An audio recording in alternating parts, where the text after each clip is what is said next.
बहुत बहुत धन्यवाद। अपने इस जिले के अध्यक्ष आदरणीय संदीप जैन जी से मैं निवेदन करूंगा, आए और माननीय मुख्यमंत्री जी के लिए स्वागत भाषण बोलने का कष्ट करें। आदरणीय संदीप। धन्यवाद। आज इस एटा की सरजमी पर मैं अपने आदरणीय मुख्यमंत्री योगी आदित्यनाथ जी का स्वागत करता हूं, वंदन करता हूं, अभिनंदन करता हूं। एक बार हम सबसे मिलकर बोलेंगे, भारत माता की, पूज्य योगी आदित्यनाथ जिंदाबाद, पूज्य योगी आदित्यनाथ जिंदाबाद। धन्यवाद। मैं आदरणीय सांसद श्री राजू भैया जी से निवेदन करूंगा कि वो 2 शब्द बोलकर अपनी बात को पूरा करें। आदरणीय राजू भैया जी।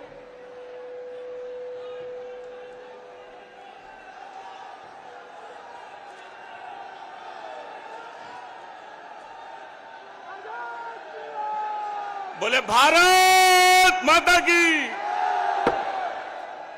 मजा नहीं आया भाई। भारत माता की। आज के इस कार्यक्रम में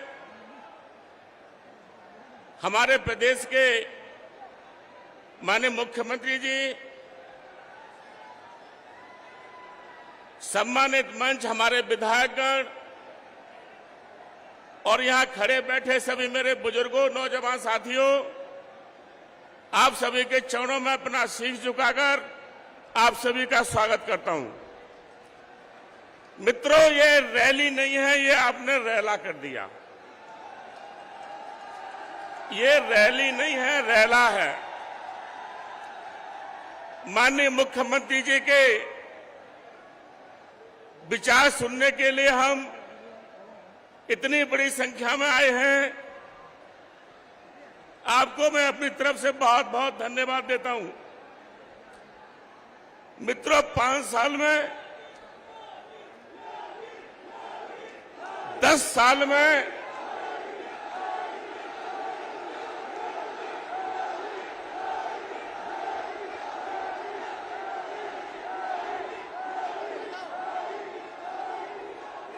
साल में हमने जो कुछ किया है, मैं कह सकता हूं कि पिछले 60-65 साल में नहीं हुआ जो हमने, हमारे मुख्यमंत्री जी ने, हमारे प्रधानमंत्री जी ने इस देश को, इस प्रदेश को दिया है। इतनी सारी योजनाएं हैं, मैं जितनी गिनाऊंगा कम से कम 2 घंटे लगेंगे। भगवान श्री राम का मंदिर माननीय मुख्यमंत्री जी, माननीय कल्याण सिंह जी, माननीय प्रधानमंत्री जी की देन है, जो देश में भव्य राम का मंदिर बना है। और योजनाएं कितनी गिनाऊंगा आपकी सबको पता है। मैं आज का अपना पूरा समय माननीय मुख्यमंत्री को देना चाहता हूं। बहुत बहुत धन्यवाद सभी का। हम सबको जिनकी प्रतीक्षा थी, उत्तर प्रदेश के यशस्वी मुख्यमंत्री माननीय श्री योगी आदित्यनाथ जी हम सबके बीच उपस्थित हैं। मैं पूज्य मुख्यमंत्री जी से निवेदन करूंगा, भारत माता की, भारत माता की। भारत माता की, भारत माता की, भारत माता की। वंदे वंदे वंदे। सबसे पहले शोकर क्षेत्र भगवान 12 श्री हरि विष्णु की वराह अवतार के इस पावन धरा स्वरों को मैं कोटि कोटि नमन करते हुए आप सभी जनता जनार्दन का मैं हृदय से अभिनंदन करता हूं, स्वागत करता हूं। मंच पर उपस्थित प्रदेश सरकार में मंत्रिमंडल के मेरे सहयोगी श्री सुनील शर्मा जी, संदीप सिंह जी, लोकप्रिय सांसद श्री राजवीर सिंह राजू भैया, भारतीय जनता पार्टी के जिला के अध्यक्ष संदीप जैन जी, जिलाध्यक्ष कासगंज से केपी सिंह सोलंकी जी, लोकसभा के प्रभारी नागेंद्र दुबे जी, लोकसभा के संयोजक श्री प्रतेंद्र पाल सिंह पप्पू भैया, जिला प्रभारी एटा हर्षवर्धन आर्य जी, जिला प्रभारी कासगंज सुश्री पूनम बजाज जी, हमारे विधायक गण श्री वीरेंद्र सिंह लोधी जी, विपिन वर्मा डेविड जी, आशीष यादव आसू जी, रजनीकांत माहेश्वरी जी, देवेंद्र राजपूत जी, हरिओम वर्मा जी, अध्यक्ष जिला पंचायत कासगंज श्रीमती रत्नेश कश्यप जी, पूर्व विधायक ममतेज साक्य जी, पूर्व विधायक ठाकुर रज्जन पाल सिंह जी, ठाकुर शिवराज सिंह जी, आज के इस कार्यक्रम में उपस्थित भारतीय जनता पार्टी और सहयोगी दलों के सभी पदाधिकारीगण, भारी संख्या में उपस्थित एटा संसदीय क्षेत्र और कासगंज से जुड़े हुए मेरे सभी बहनों और भाइयों, लोकसभा चुनाव 2024 तीसरे चरण के चुनाव के क्रम में आज मुझे सरदेव बाबूजी की कर्म भूमि एटा में आपके बीच में आने का अवसर प्राप्त हुआ है। बहनों और भाइयों,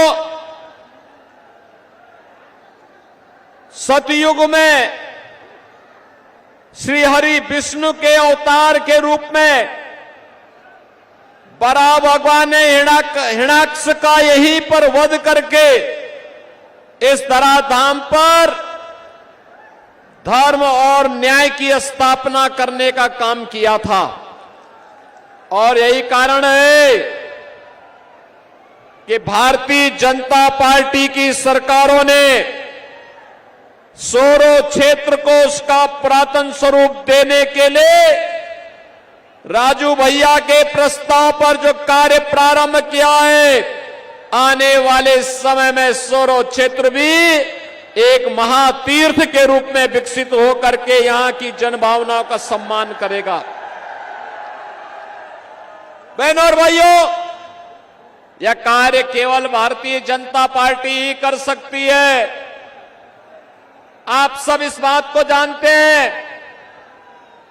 पहले एक कांग्रेस और सपा के लोग कहते थे ना, जब हम लोग कहते थे रामलला हम आएंगे, मंदिर वहीं बनाएंगे, तो ये लोग कहते थे कि देखो ये मजाक कर रहे हैं, ये बना ही नहीं पाएंगे। समाजवादी पार्टी के लोग कहते थे कि परिंदा भी पर नहीं मार सकता, और कांग्रेस के लोग कहते थे कि राम तो हुए ही नहीं। और बहनों और भाइयों, सरदेव कल्याण सिंह जी का त्याग, मोदी जी का नेतृत्व, आप सबके आशीर्वाद से अयोध्या में रामलला का भव्य मंदिर का निर्माण हो गया है। कल देश की राष्ट्रपति जी भी वहां राम मंदिर में दर्शन करने के लिए गई। पहली बार भारत का कोई राष्ट्रपति, महामहिम राष्ट्रपति, राम जन्मभूमि दर्शन करने के लिए गया और पूरा देश अभिभूत होकर के देख रहा था वह दृश्य। बहनों और भाइयों, राम, भगवान राम के प्रति जो द्रोह करने वाले लोग थे, वे भी आपके पास हैं, आपके सामने हैं, और राम भक्तों की टोली भी आपके सामने है। और इसीलिए मैं आपके बीच आया हूं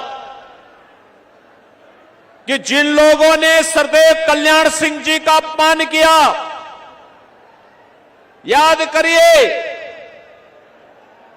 कल्याण सिंह जी प्रदेश के मुख्यमंत्री थे,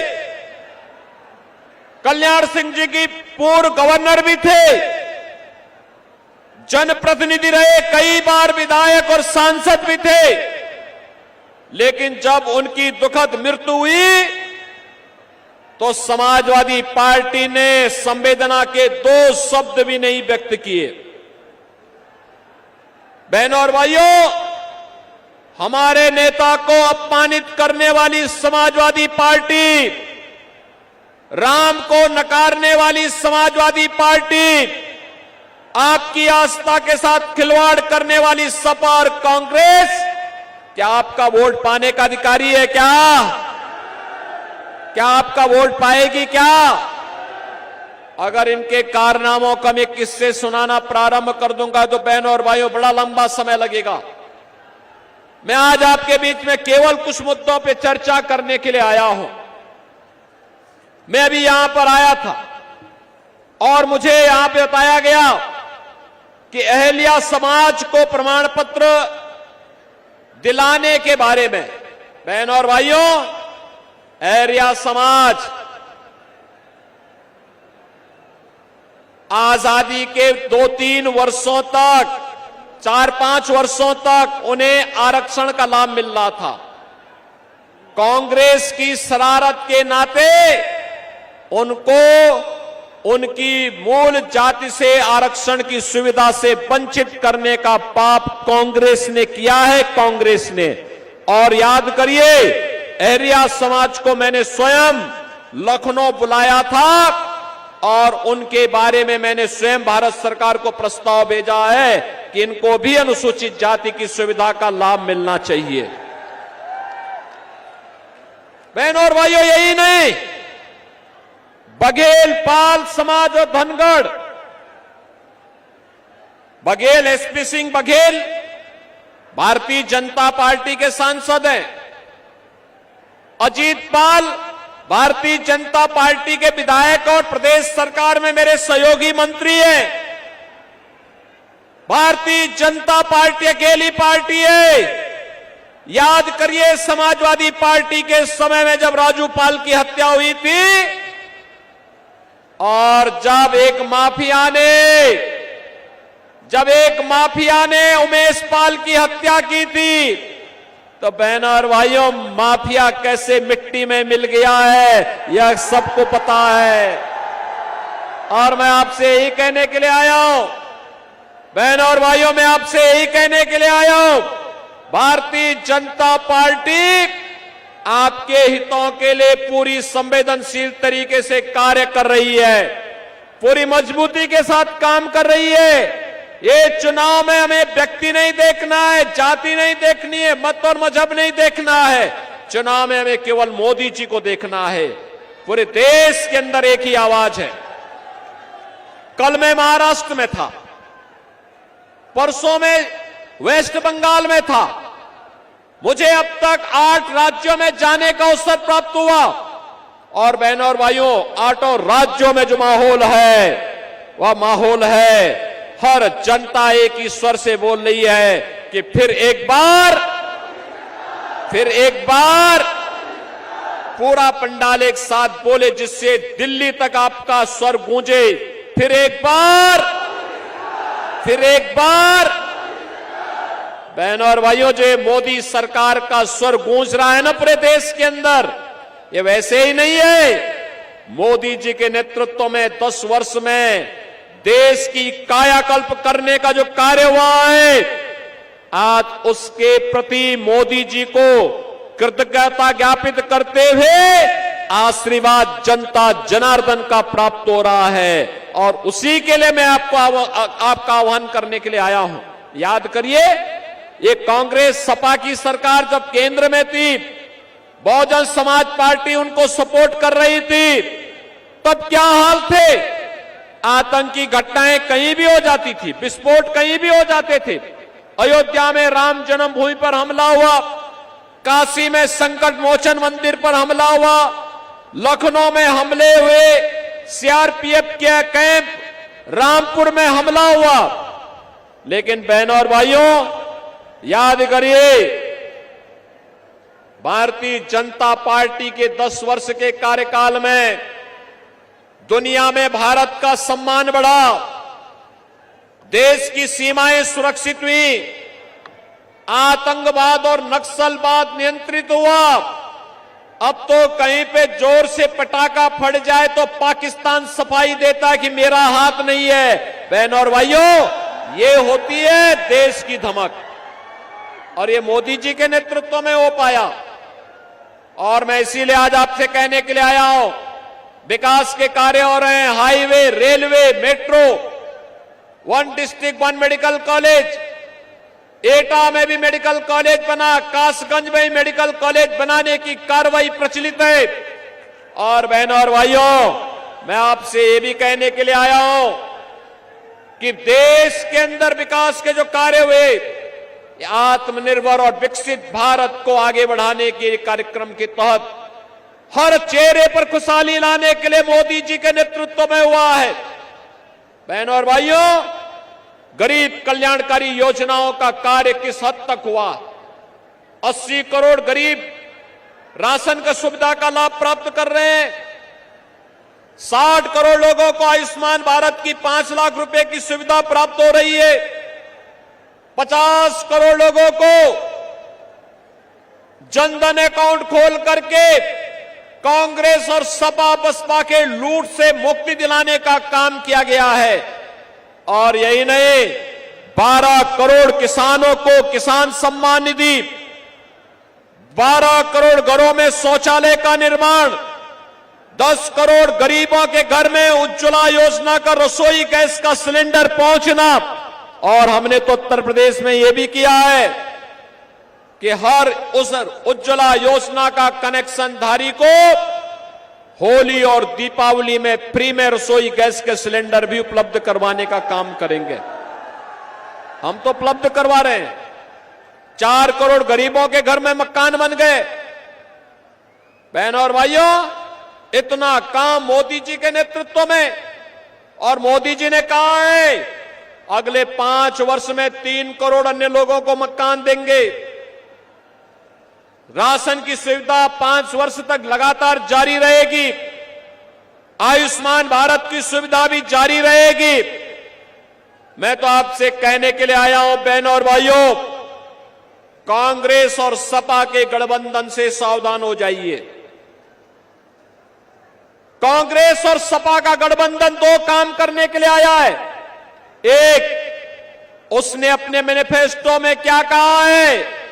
कांग्रेस कहती है सत्ता में आएंगे तो मुसलमानों को पिछड़ी जाति और अनुसूचित जाति के आरक्षण में से हिस्सा काट करके मुसलमानों को देंगे। क्या आप इसको स्वीकार करेंगे क्या? अरे तो बाबा साहब भीमराव अंबेडकर के संविधान का पान है। बाबा साहब भीमराव अंबेडकर ने कहा था कि देश के अंदर धर्म के आधार पर आरक्षण नहीं होना चाहिए, लेकिन कांग्रेस जानबूझ करके देश का इस्लामीकरण करने की नियत से देश के अंदर तालिबानी शासन की व्यवस्था लागू करने की दिशा से देश को फिर से विभाजन की ओर धकेलने का कुत्सित प्रयास कर रही है। बहनों और भाइयों, एक तरफ यह आपके आरक्षण पर सेंध लगाने का काम कांग्रेस और सपा के लोग करेंगे, और दूसरी तरफ ये क्या कहते हैं? कहते हैं अल्पसंख्यकों को उनकी रुचि के अनुरूप खान पान की स्वतंत्रता देंगे।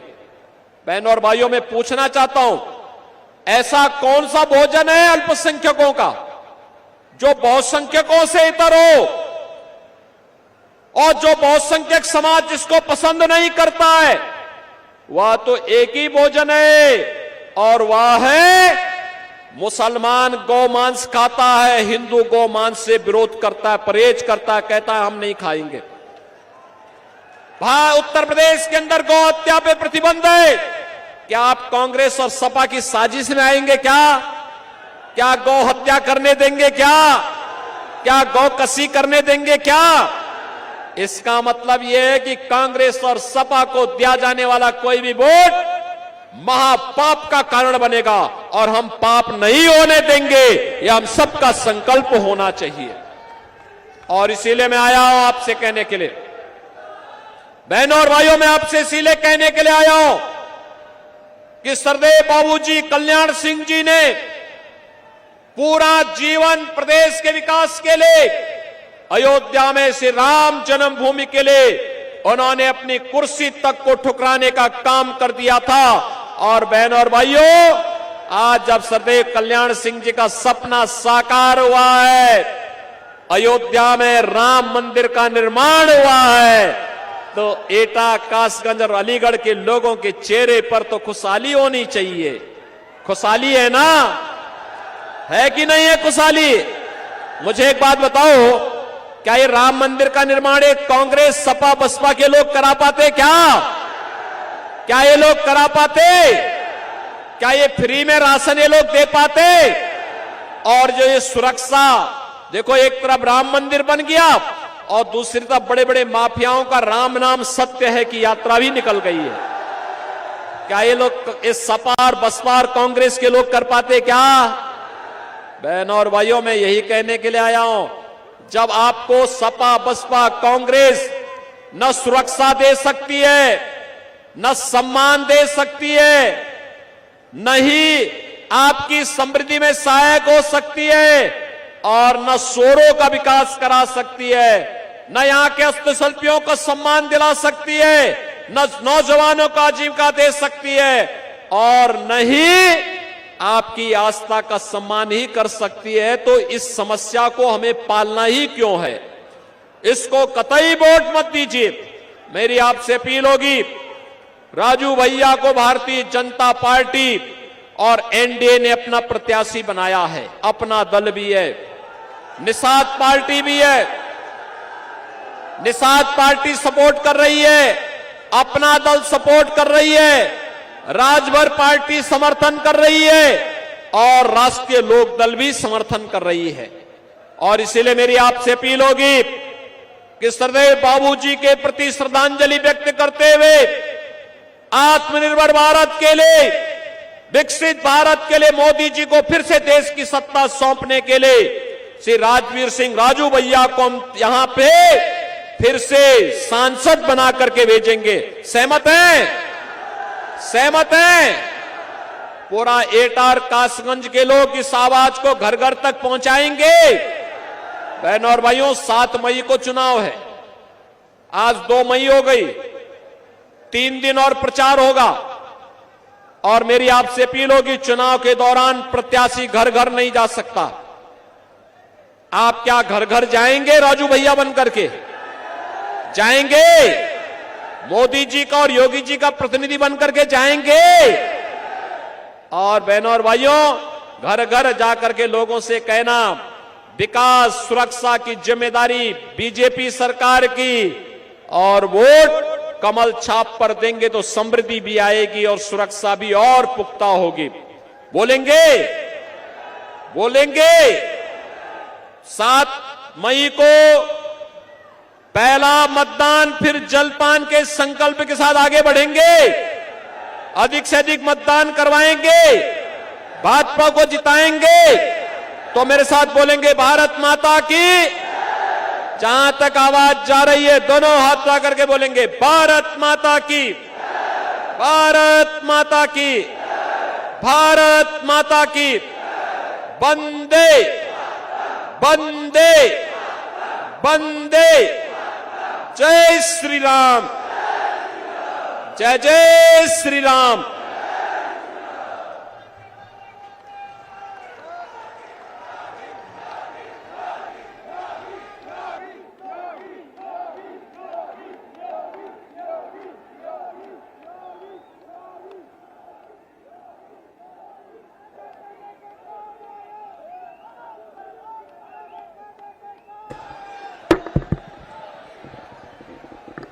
समस्त एटा लोकसभा की जनता को इस जनसभा को अपार सफल बनाने के लिए बहुत बहुत अभिनंदन, बहुत बहुत स्वागत आप सबका। हमारे